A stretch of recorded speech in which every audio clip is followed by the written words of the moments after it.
जो लोग इस वीडियो को देखने के बाद में चैनल को सब्सक्राइब नहीं करते वो 3 दिन में गायब हो जाते हैं। हेलो दोस्तों, आई होप आप सभी लोग ठीक होंगे। तो आज मैं आपके लिए लेकर आया हूँ एक रियल इंसिडेंट पर बेस्ड मूवी जिसका नाम है ईडन। ये एक रियल इंसिडेंट पर बेस्ड मूवी है। तो आप अगर चैनल पर नए हैं और चैनल को सब्सक्राइब नहीं किया है तो अभी चैनल को सब्सक्राइब करके बेल नोटिफिकेशन ऑल कर लीजिए। मूवी की स्टार्टिंग में एक कार की डिक्की में जे नाम की एक लड़की बंधी हुई थी। उसके हाथ पैर और मुंह सब बंधा हुआ था। वो भागने की कोशिश कर रही थी लेकिन वो किडनैप करने वाला आदमी बस सिगरेट पी रहा था और वो फिर उस डिक्की को वापस बंद कर देता है। अब मूवी इस इंसिडेंट के एक दिन पहले आती है।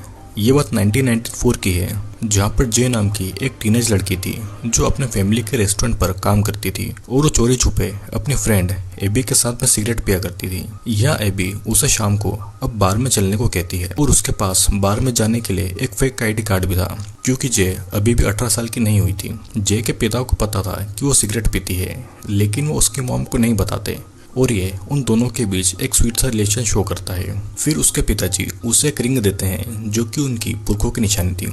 अब रात को एबी और जे अपनी फेक आईडी से बार में जाते हैं क्योंकि जे 18 साल की नहीं हुई थी और ये सब उसके लिए एक नया एक्सपीरियंस था। वहाँ पर दोनों शॉट्स लेते हैं एंड देन एबी की नज़र एक चार्मिंग लड़के पर पड़ती है जो कि फायर फाइटर की ड्रेस पहने हुए था और वो उसके लिए ड्रिंक ऑफर करता है।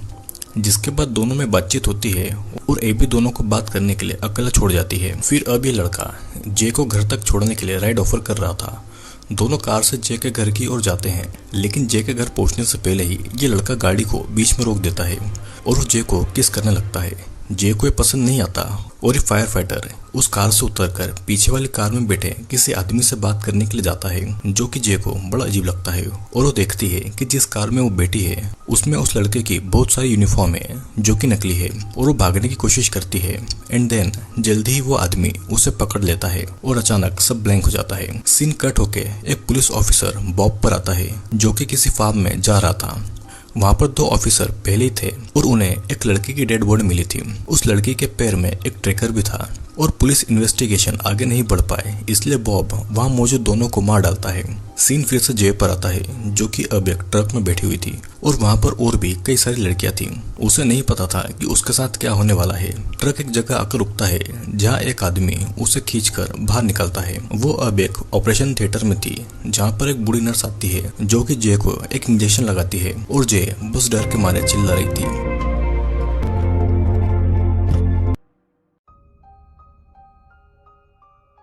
जे की जब नींद खुलती है तो वो एक छोटे से रूम में थी जहाँ पर और भी कई लड़कियां बंक बेड पर थी। फिर वहाँ कुछ अनाउंसमेंट होता है और हम देखते हैं कि वहाँ एक दो नहीं बल्कि कई सारी लड़कियां हैं जिनकी उम्र छोटी से लेकर बड़ी तक है और उन्हें भी यहाँ पर किडनैप करके लाया गया है। उन्होंने बस नाम के कपड़े पहने थे और यहाँ पर बॉब आता है जो कि सभी को कुछ गिफ्ट देता है। जे अभी भी अंदर थी, वो बाहर नहीं आती और देखती है कि क्या चल रहा है। बॉब सभी को एक बिल्ली का बच्चा देता है। जे अभी भी बाहर नहीं आती और बॉब उसे कुछ दिन देता है इस माहौल में ढलने के लिए। अब अगले दिन जे बाकी लड़कियों के साथ बाथरूम में थी। वो नहाने जाती है जिसके बाद एक नर्स सभी लड़कियों को चेक कर रही थी और फिर उन्हें कुछ ड्रग दिया जाता है। सभी अपना लंच करती है और सभी लड़कियां अपनी अपनी कैट से खेल रही थी क्योंकि उनकी लाइफ में बस अब एक यही खुशी थी। कुछ दिन बीतते हैं और एक दिन वोग नाम का आदमी कुछ लड़कियों को सिलेक्ट करके कहीं ले जाता है और उनमें जे को भी सिलेक्ट किया जाता है। उसे एक वैन में डाल के एक अननोन प्लेस पर ले जाया जा रहा था। उसे लेदर की ड्रेस पहनाकर उसे फिर एक प्लेस पर लाया गया था और कैमरा के सामने बांध देते हैं। जे के साथ जो भी हो रहा था वो उसके लिए बहुत घिनौना था और उसे जबरदस्ती ये करना पड़ रहा था। उसे रिकॉर्ड किया जा रहा था और तो और उसे अपने क्लाइंट्स को सर्विस भी देना थी जो कि उसने कभी सोचा भी नहीं था। और इसी रात को जे अपनी रूममेट प्रिंसिला के सामने फुट फुट कर रोने लगती है। अब कुछ दिनों के बाद वाग उसे अकेले ही अपनी जॉब के लिए ले जा रहा था और उसके क्लाइंट ने जे को स्कूल गर्ल के कपड़ों में बुलाया था। उसके क्लाइंट का नाम जॉन था। वो शादीशुदा था और उसकी बच्ची भी जे की उम्र की ही थी। जे को जॉन के पास अकेला छोड़ के वाग बाथरूम में जाकर ड्रग्स ले रहा था। तभी उसे वहां पर चिल्लाने की आवाज आती है। वो देखता है कि जॉन जमीन पर पड़ा है और जे उसे चोट पहुंचाकर भाग गई थी। जे ने जॉन के प्राइवेट पार्ट को काट लिया था और उसका मुंह पूरा खून से लाल हो रहा था। उसके कपड़े पूरे खुले हुए थे और वो भाग रही थी लेकिन वॉग उसे पकड़ लेता है। वो एक घर में घुस गई थी जहाँ पर दो लेडी कॉफी एंजॉय कर रही थी और वो कहता है कि वो एक पुलिस ऑफिसर है जो कि ड्रग एडिक्ट जे को पकड़ने के लिए आया है। वो उसे वापस लाकर जे को पनिशमेंट दी जाती है जिसमें उसे बांधकर एक बर्फ से भरे हुए टब में डाल देते हैं और पूरी रात के लिए उसे ऐसे ही छोड़ देते हैं। फिर बॉब वॉन को उसकी इस हरकत के लिए इंसल्ट करता है और एक थप्पड़ मार देता है। अब हम देखते हैं कि 1 साल बीतता जाता है। जे भी अपने परिवार को भूलकर अपनी इस नई जिंदगी को एक्सेप्ट कर लेती है और अब उसका नाम जे से ईडन हो गया था। उसे लगातार इंजेक्शन दिए जा रहे थे। वहाँ पर उसकी प्रिंसिला बेस्ट फ्रेंड बन गई थी और हम देखते हैं कि यहाँ पर लाना नाम की एक खूबसूरत लड़की थी जिसके हाथ में जे की रिंग थी जो कि उसके फादर ने उसे दी थी। जे प्रिंसिला को बताती है कि वो अभी 19 साल की है और प्रिंसिला का कहना था कि वो कैसे यहाँ पर बच गई है क्योंकि इतनी कम उम्र की लड़कियों को यहाँ से गायब कर दिया जाता है। फिर तभी वहाँ से एक आदमी आता है और प्रिंसिला को घसीट कर ले जाता है। शाम के समय देखते हैं कि जे यानी कि एडन को फिर से अपने क्लाइंट्स को फिर से सेटिस्फाई करने के लिए भेजा जाता है, लेकिन इस बार ये पार्टी बहुत बड़ी थी। जे की ड्रेस भी अलग थी और वो एक चाइनीज लड़की बनकर गई हुई थी और हम देखते हैं कि जे अब 1 साल में इस काम को करने में परफेक्ट हो गई थी। अब वापस लौटते समय ईडन वैन में अपने हील्स को तोड़ के छुपा लेती है। ईडन जब रूम में आती है तो देखती है कि प्रिंसिला कहीं नहीं दिख रही थी, शायद उसे भी मारकर फेंक दिया गया होगा। ईडन रात को अपनी छुपाई हुई सैंडल निकालकर लाना पर अटैक कर देती है और उससे अपने डेड की दी हुई रिंग वापस ले लेती है। वहाँ पर गार्ड्स आते हैं और उन्हें छुड़ाते हैं। फिर वॉन ईडन को खींचकर दूसरे कमरे में ले जाता है और वो ईडन से इम्प्रेस हो गया था। वो उसे पनिशमेंट के रूप में ईडन को अपनी रिंग निकलने के लिए बोलता है और ठीक ईडन को मजबूरी में ऐसा करना पड़ता है। वॉक को लग रहा था कि ईडन अपनी एज से ज्यादा स्ट्रॉन्ग है और ईडन उसकी सिंपैथी के लिए रोने लगती है और कहती है कि बाकी की लड़कियां वॉक के पीठ पीछे उसे कुछ भी बोलती है कि वो बस यहाँ का एक नौकर है। ईडन उसे फंसाना चाह रही थी लेकिन वो नहीं फंसता। अब कुछ दिनों के बाद ईडन को बाकी लड़कियों के साथ एक पार्टी में ले जाया जाता है जहाँ पर उन्हें सर्विस देना थी। पार्टी खत्म होने के बाद वॉन होस्ट से पेमेंट मांगता है और वो होस्ट उसे कुछ पैसे काटने को कहता है।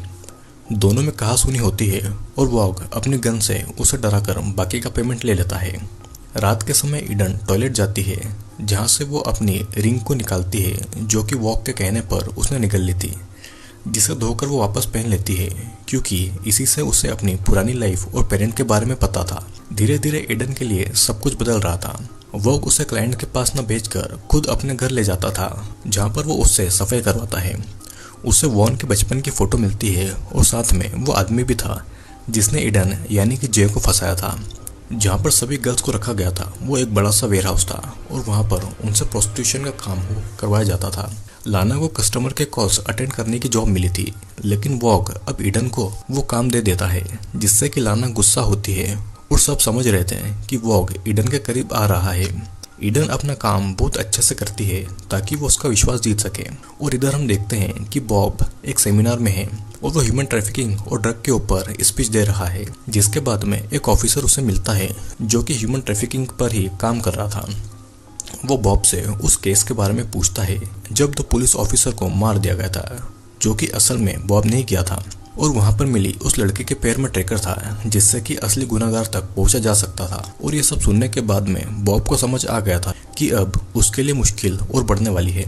यहाँ पर वॉग ईडन को अपने साथ कहीं ले जाता है जहाँ पर बॉब उसका इंतजार कर रहा था। वॉग की वैन में से 2 लाशें भी थी जिन्हें वो ठिकाने लगाने के लिए लाया था और इनमें से एक लाना की लाश थी। वो उसे बीच लेक में लाकर पानी में डाल देते हैं और एक बार फिर बॉब वॉग की इंसल्ट करता है, जिससे गुस्से में आकर वॉग बॉब को पीछे से अटैक करता है और मार डालता है और बॉब की भी डेड बॉडी को ठिकाने लगा देता है।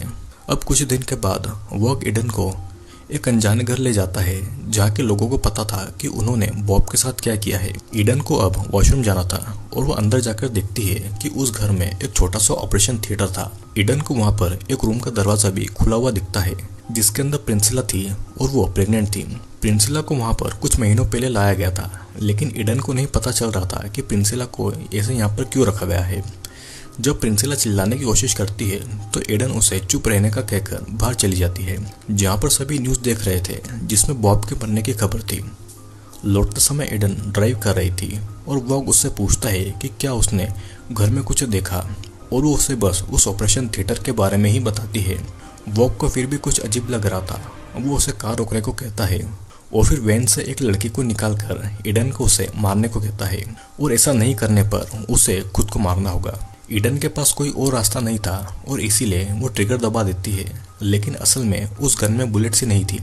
वॉग बस ईडन के भरोसे की जांच कर रहा था। बॉब को मारने के बाद में सब कुछ बदल गया था। उस वेयरहाउस का ध्यान अब वॉग रखता था और वो अपने गार्ड्स को पनिशमेंट दे देता था। वॉग उस वेयरहाउस को कहीं और शिफ्ट कर रहा था क्योंकि पुलिस अब उन तक पहुंच सकती थी। इधर ईडन नर्स के पास जाती है जो कि उसे एक स्टोरेज हाउस पर ले जाती है जहाँ पर लड़कियों के पुराने सामान थे। फिर सभी गर्ल्स को ट्रक में भर के कहीं ले जाया जा रहा था, लेकिन इस ट्रक में ईडन नहीं थी। वो कहता है कि ईडन बहुत लकी है क्योंकि वो उन लड़कियों के साथ नहीं जा रही है बल्कि वो वॉग के साथ है। वॉग ट्रक से ये सेलिब्रेट करना चाहता था, लेकिन पहले वो बाथरूम जाता है और यही मौका था ईडन का कुछ कर देने का।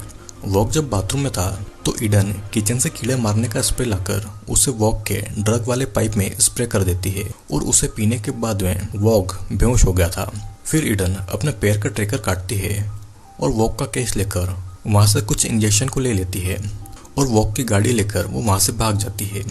लेकिन वो अपने घर नहीं जाती, वो पहले उस घर जाती है जहाँ पर प्रेग्नेंट प्रिंसिला को कैद किया हुआ था और जिस आदमी ने प्रिंसिला को कैद किया था वो उस आदमी को पैसे के बदले उसे छोड़ देने के लिए बोलती है, लेकिन वो आदमी नहीं मानता और इसीलिए ईडन उसे वो इंजेक्शन देकर मार डालती है।